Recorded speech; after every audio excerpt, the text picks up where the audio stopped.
You can't talk about Kaido holding back versus Luffy and then try to say that Big Mom was fighting for her life versus Kid in Law. She was kind of doing the same thing Kaido was. We know from the dialogue and narrative that Big Mom didn't start taking these two seriously until they pulled out their awakenings, hitting her with them, and she felt pain that was reminiscent of the Rock's days. That's what made her eat 1 year of her lifespan to get strong enough to be like, alright, y'all actually trying to take my head. I see y'all as threats now. I'm finna take y'all down. And guess what? She took them down.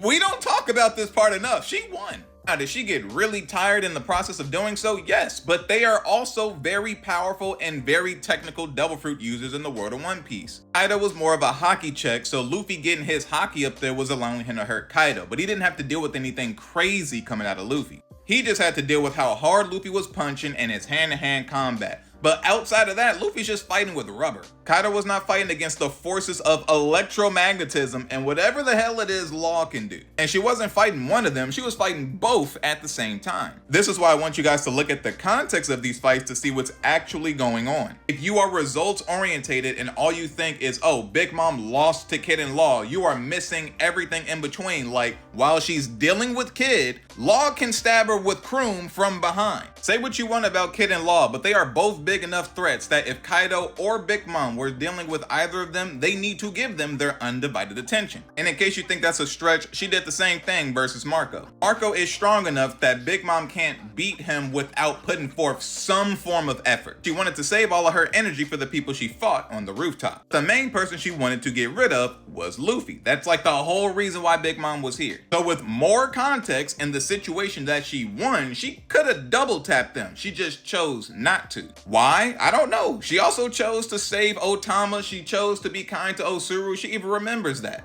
And then got revenge for Osuru against Page One and Ulti. We don't know why Big Mom does what she does, but she did win right here. And the only reason she went down is because she turned their back on two people playing possum. I'm not making this up. It happened. Y'all just don't pay attention to it sometimes. And then after they got that preemptive strike on Big Mom, they still weren't able to take her down. The best they could hope for was to wring her out. But long story short, you can talk about how strong Kaido is without trying to bring down Big Mom in the same sentence. Especially since she fought two of these people at the same time from beginning to end, and they were using their awakenings collectively on her. And all Kaido had to do was deal with the crazy awakening of one person. Kaido had more leeway to hold back right here. He's fighting one dude. But Big Mom gets jumped and all of a sudden she's a meme. Crazy.